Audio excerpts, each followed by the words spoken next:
அஞ்சனையின் மைந்தனே ஆஞ்சநேயனே, அவதாரப் புருஷனே, ஆதாரநாயகனே, ஸ்ரீ ஆஞ்சநேயர் கவசத்தை அல்லல்கள் நீங்கிடவே ஸ்ரீராமதூதன் திருவருளால் இயம்புகிறேன், கேட்டருள்வாய்.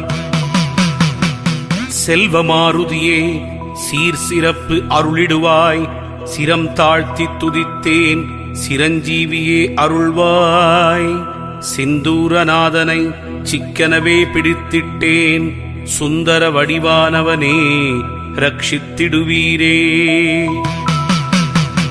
ஹனுமனே சரணம், ஹனுமனே சரணம், ஆஞ்சநேயன் திருவடி சரணம் சரணம். கதாயுதன் சரணம், கர்மயோகி சரணம், சரணமடைந்திட்டேன் ஆஞ்சநேய.